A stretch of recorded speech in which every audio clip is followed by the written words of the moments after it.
வணக்கம். நான் சாந்தி வெற்றிவேல். தமிழுக்காக உயிர் கொடுத்த மன்னனை பத்தி தான் நம்ம பார்க்க போறோம். இந்த கதை ஒரு வித்தியாசமான கதைங்க. இந்த மன்னன் எதுக்காக தமிழுக்காக உயிர் கொடுத்தாரு? அப்போ யார் இந்த பாட்ட பாடுனது? அப்படின்றது தான் இந்த கதையோட முக்கியமான விஷயம். இந்த மன்னருக்கு அவங்க அப்பா முடிசூட்டி அரசனாக்கி உட்கார வச்சுட்டாரு. அரசனா உட்கார்ந்தவனுக்கு நிச்சயம் பிரச்சனை இருக்கும். இந்த அரசனுக்கு இன்னும் 4 தம்பிங்க இருக்காங்க. அதாவது அவங்க அப்பாவுக்கு 2 மனைவிகள். முதல் மனைவியுடைய பையன்தான் இந்த நந்திவர்மன். அதனால தான் இவருக்கு முடிசூட்டிட்டாரு. மற்ற 4 பேரும் அடுத்த மனைவிக்கு பிறந்தவங்க. இவர் அதுக்காக அவங்க யாரையும் கேவலப்படுத்தல, கஷ்டப்படுத்தல.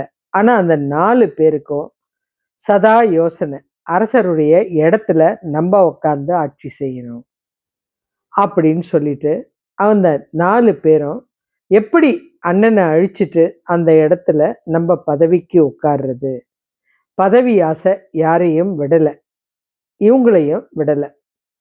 யோசிக்க ஆரம்பிச்சாங்க. அண்ணனை எப்படி எல்லாம் தாக்கலாம் அப்படின்னு இந்த 4 பேரும் ஆலோசனை பண்ணாங்க. அதுல முதல் தம்பி சொல்றாரு, எனக்கு நிறைய மந்திரவாதிகளை தெரியும், அதை வச்சு நான் அண்ணனை தாக்க போறேன் அப்படின்னு. அதுக்கு முன்னாடி இந்த மன்னனை பத்தி சொல்லணும். இந்த மன்னன் சிறந்த போர் வீரன். யாருக்காவது துன்பம் அப்படின்னா முதலாளா போய் உதவி செய்கிறவர். அதோட மட்டும் இல்லாம தமிழ் மேல உயிரா இருக்கிறவர். அதனால தினம் புலவர்கள் வருவாங்க, அவரை புகழ்ந்து பாராட்டி அவருடைய திறமையை பத்தி சொல்லுவாங்க. இதனால நிறைய பரிசுகளை அள்ளிக்கிட்டு போவாங்க. இப்ப இந்த முதல் தம்பிக்கு மந்திரம் தெரியும். அவரு அந்த மந்திரவாதிங்க கிட்ட போய் கொடூரமான மந்திரங்கள்லாம் கேட்டுட்டு, இந்த அரசரை பத்தி இன்னும் ஒரு சொல்ல நான் மறந்துட்டேன். இவ்வளோ திறமையான அரசருக்கு இறை நம்பிக்கை அதிகம். இந்த இடத்துல உங்களுக்கு ஒண்ணு சொல்லணும். இறை நம்பிக்கை அதிகமா இருந்துச்சுன்னா எந்த விஷயமும் நம்மள கிட்ட நெருங்காது, பாதிக்காது. இவங்க எனக்கு செஞ்சிட்டாங்க, அவங்க செஞ்சிட்டாங்க. நிச்சயமா இறை நம்பிக்கை அதிகம் இருந்தால் அதுவே அவங்களுக்கு திருப்பி அடிக்கும் அப்படின்றது ஒண்ணு இருக்கு. இந்த முதல் தம்பி என்ன பண்ணிட்டாரு, மந்திரம் கத்துக்கிட்டு அண்ணனை எப்படி எப்படியோ அந்த மந்திரத்தால தாக்கிறதுக்கு பார்க்குறாரு. அந்த மந்திரம் அவர்கிட்ட போனாலே அந்த ஆற்றல் திரும்பி அவருக்கு தான் பிரச்சனையா வருது. இதை யோசிச்சு அவன் தோத்து போயிட்டான். அடுத்த தம்பி சொல்றான், எனக்கு தந்திரம் தெரியும், சாமர்த்தியமா அண்ணாவை எப்படியாவது தந்திரத்தால அழிச்சிடுவேன் அப்படின்னு. அவரை சுத்தி எப்ப பாரு தந்திரம்னா சூழ்ச்சி, ஏதாவது ஒரு சதி வேலை பண்ணிக்கிட்டே இருப்பான். ஆனா அந்த இறை நம்பிக்கை அந்த மன்னரை அழகா காப்பாத்தி காப்பாத்தி விட்டுச்சு. அடுத்தவன் சொல்லிட்டான், எனக்கு போர் தெரியும், அவங்ககிட்ட சண்டை போட்டு நான் இந்த நாட்டை வாங்குறேன், வாடா நீ சண்டை போடு அப்படின்னு அண்ணன் கூப்பிட்டாரு. இவனும் சண்டை போட்டான், தோத்து போயிட்டான். பல முறை நடந்தது. அதுக்கப்புறம் அவனும் வெறுத்து போயிட்டு அரண்மனை ஓரத்திலேயே உட்காந்துட்டு நிம்மதியா வாழ ஆரம்பிச்சிட்டான். ஏன்னா ஒண்ணு அவனை ஜெயிக்கணும், இல்லைன்னா அதே இடத்துல ஏதோ ஒரு கிடைக்கிற லாபத்தை வச்சுட்டு உட்காந்துடணும். இது 2 தான் இந்த தம்பிங்க செஞ்சாங்க. 4வது தம்பி மாத்திரம் யோசிச்சாரு. இந்த 3 பேருடைய செயல்பாட்டை ஒரு ஒரு அடியா யோசிச்சு பார்த்துட்டு அண்ணனுக்கு எந்த இடத்துல பலவீனம் அப்படின்னு யோசிச்சாரு. இதுல ஒரே ஒரு பலவீனம்னா தமிழ். அந்த தமிழ்னு சொல்லிட்டா அரசன் எவ்வளவு வேலையா இருந்தாலும் உட்காந்துருவார். அந்த தமிழ் மேல அவ்வளோ ஒரு வெறி பாசம். அந்த தமிழுக்கு என்ன என்ன சக்தி இருக்கு அப்படின்னு ஆராய்ச்சி பண்ணான் இந்த கடைசி தம்பி. அதுல அவனுக்கு ஒரு விஷயம் புரிஞ்சுது. நிறைய பேர் தினம் போய் அரண்மனையில உட்காந்து அவன் பார்ப்பான். நிறைய பேர் அவரை திறமையா பாராட்டுறதுனால எப்படி பரிசு வாங்கிட்டு போறாங்க, சிலர் ஏன் அரசர் கோவமா விரட்டி விடுறாரு, எல்லாத்தையும் பார்த்து அவன் புரிஞ்சுக்கிட்டான். தமிழால ஒருத்தர பெருமையா பேசி மயக்க வைக்கவும் முடியும்.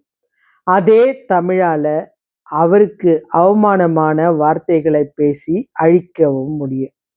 அதாவது அவமானப்படுத்தி அவங்கள கோபப்பட வைக்கவும் முடியும். அடுத்தது, அதே தமிழால வார்த்தைகளை எப்படி உபயோகிக்கிறோம் தெரியாம உபயோகிச்சு அரசர்கிட்ட சாபம் வாங்கிட்டு போகவும் முடியும். இந்த தமிழுக்கு இவ்வளோ சக்தி இருக்கா? அப்போ இந்த தமிழ்ல இவ்வளோ விஷயம் இருக்கும்போது அழிக்கக்கூடிய சக்தியும் இந்த தமிழ்ல இருக்கும் அப்படின்னு நினைச்சு இதை யாருக்கிட்ட கத்துக்கிறது? ஏன்னா தமிழ்ல இவ்வளோ வித்தை இருக்குது. ஒருத்தனை பாராட்ட முடியுது, ஒருத்தனை சந்தோஷப்படுத்த முடியுது, ஒருத்தன்கிட்ட சாபம் வாங்க முடியுது, எல்லாம் முடியுதுன்னும் போது அதே தமிழால ஒருத்தனை அழிச்சு கொல்லவும் முடியும். அது என்ன விஷயம் அப்படின்னு காட்டுக்கு போயிட்டான். போயிட்டு அங்க மிகப்பெரிய சன்னியாசிகள் எல்லாம் பார்த்தான். பார்த்து எனக்கு தமிழ்ல அழிக்கக்கூடிய ஒரு அரசனை அழிஞ்சு போகக்கூடிய ஒரு மந்திரம் எனக்கு தெரியணும், வார்த்தை தெரியணும், பாடல் தெரியணும் அப்படின்னு கேட்குறான். அந்த முனிவர்களுக்கும் யோசிக்கிறாங்க. ஏன்னா தமிழுக்கு உருவாக்க மாத்திரம்தான் தெரியும், தமிழுக்கு நல்ல வார்த்தைகள் மட்டும்தான் எடுத்து சொல்ல முடியும். சின்ன சின்ன விஷயம் தவறி போறதுனால சாபமாவோ ஏதாவது வந்துடும். ஆனா அழிக்கிறது அப்படின்னும் போது அந்த தமிழ் விடாது. அந்த தமிழுக்கு அந்த ஆற்றல் அதிகமா இருக்கு அப்படின்னு முடிவெடுத்து, அப்படி ஒரு பாட்டு இல்லப்பா அப்படின்னா, இல்ல இல்ல நீங்க கத்து கொடுத்தே ஆகணும், எங்க அண்ணனை அழிக்கணும், அதுக்கு எனக்கு தமிழ் பாட்டு வேணும், அந்த பாட்டாலேயே அவனை அழிக்க வைக்கணும் அப்படின்னு ஒரு முனிவர் சொல்றாரு. நான் சொல்லித்தரேன், ஆனா அது நீ நினைக்கிற மாதிரி சுலபம் கிடையாது. பல வருஷம் எங்க கூடவே நீ வாழணும். நான் தினம் ஒரு பாட்டு சொல்லி தருவேன், அதை நீ மனப்பாடம் செய்யணும். அப்பதான் உன்னால உங்க அண்ணனை அழிக்க முடியும். இவருடைய கணிப்பு என்னன்னா, இந்த தமிழை கத்துக்க கத்துக்க அந்த தமிழ் மேல இவனுக்கு பிரியம் அதிகமாகுமே தவிர அழிக்கிற எண்ணம் வராது, அவன் மாறிடுவான் அப்படின்னு நினைச்சு நான் பாட்டு சொல்லி தரேன் உனக்கு அப்படின்னு சொல்லிட்டு கிட்டத்தட்ட 100 பாட்டு. இந்த ஒரு ஒரு பாட்டும் அப்படியே புகழ வச்சு அப்படியே கொஞ்சம் கொஞ்சமா அடக்கிட்டே வரும். இந்த ஒரு ஒரு பாட்டு பாடும்போதும் அவ்வளோ ஆற்றல் இருக்கும் அப்படின்னு சொல்லிட்டு அந்த முனிவர் சொல்லி கொடுக்குறார் இவருக்கு. இவனும் அந்த பாட்டை 100 பாட்டையும் கத்துக்கிட்டான். முதல்ல நேரா போயிட்டு அண்ணனை அழிக்கிற வேலையை தான் பார்க்கணும் அப்படின்னு. இப்போ அவன் ஒரு அந்த காட்டிலேயே வாழ்ந்ததுனால ஒரு சன்னியாசியா வந்திருக்கான். ஊருக்குள்ள நுழையும் போதே நாடே நிறைய மாற்றத்தோட இருக்குது. அதை அப்படியே பெருமையா பார்த்துக்கிட்டே வரான். வரும்போது அங்க ஒரு தாசி வீடு இருக்கு. அந்த தாசி வீட்டுக்கு பார்த்ததுமே நேரா அங்க போய் உட்கார்றான்.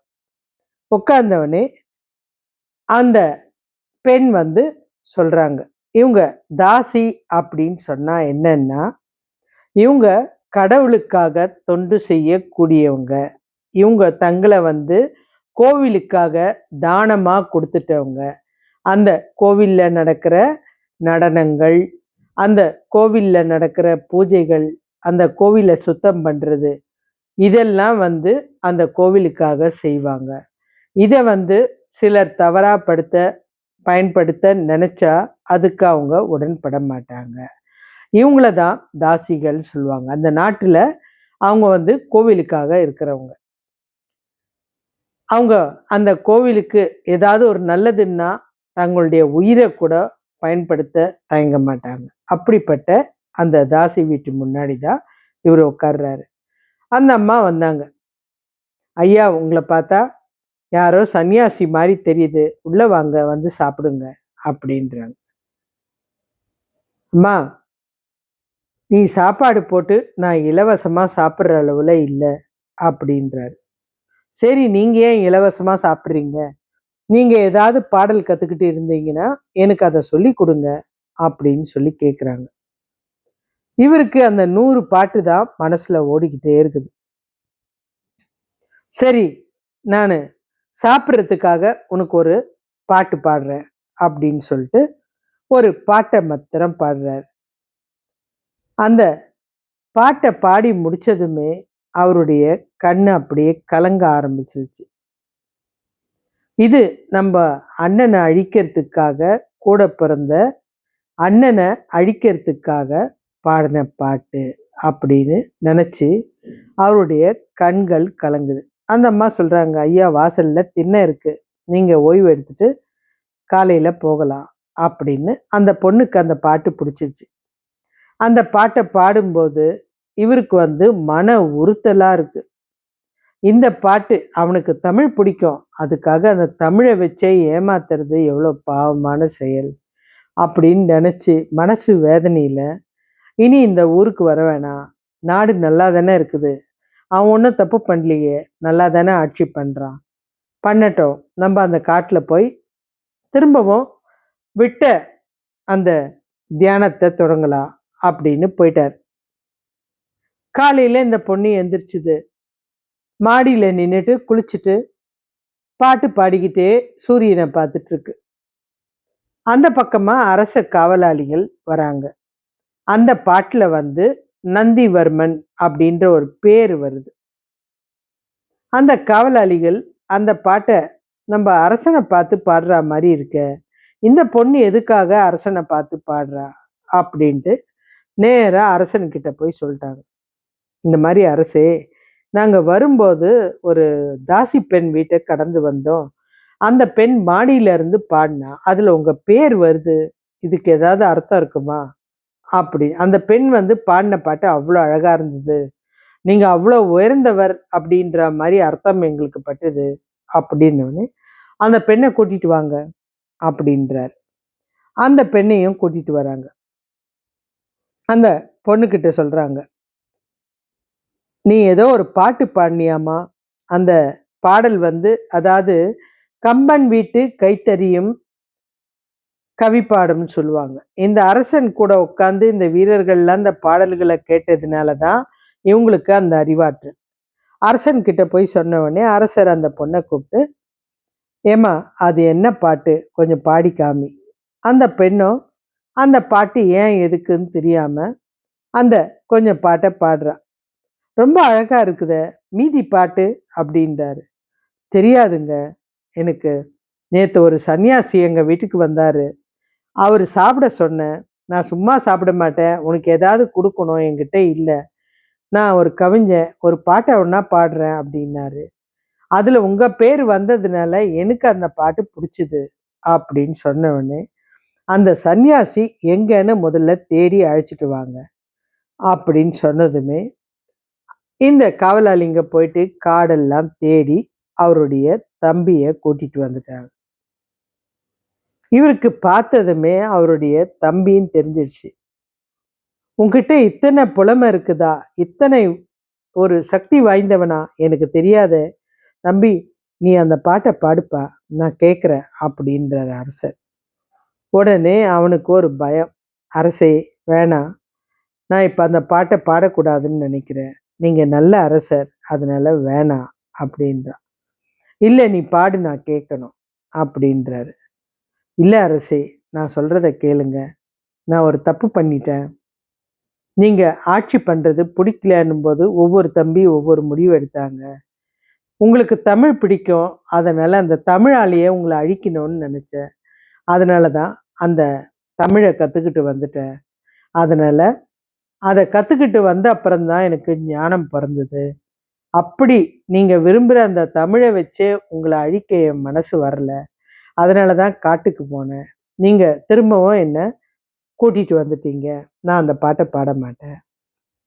அவ்ளோ அற்புதமா இருக்கிற அந்த பாட்ட கேட்காம நான் இறந்தா தான் என் மனசு வேதனைப்படும்.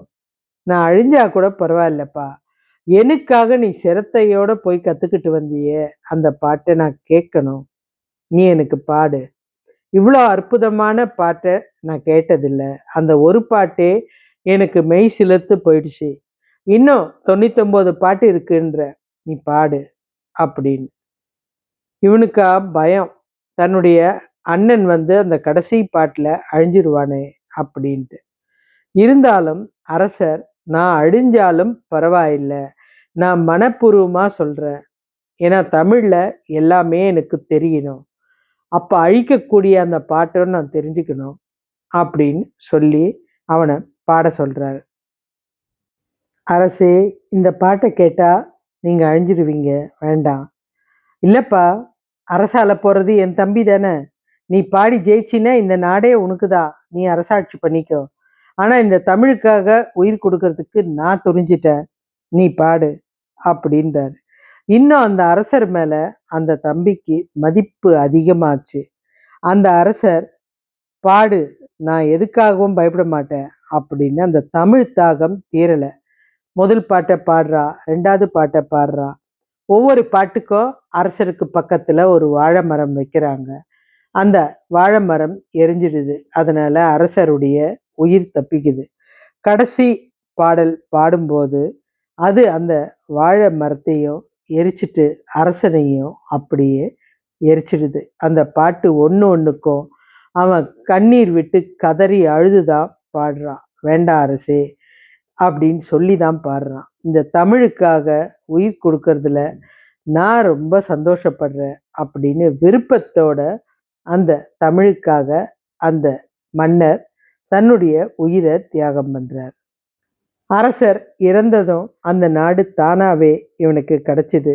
ஆனா மனசு நிம்மதியா அவனால வாழ முடியல. எனக்கு இந்த அரசாட்சி வேணாம், யார் வேணாலும் ஆட்சி பண்ணிக்கிட்டோம், எனக்கு இந்த தமிழே போதும் அப்படின்னு நாட்டை விட்டே போயிட்டான். ஒரு தமிழ் என்னெல்லாம் செய்து பார்த்தீங்களா? பிடிச்சிருந்தா லைக் பண்ணுங்க, கமெண்ட் பண்ணுங்க, ஷேர் பண்ணுங்க.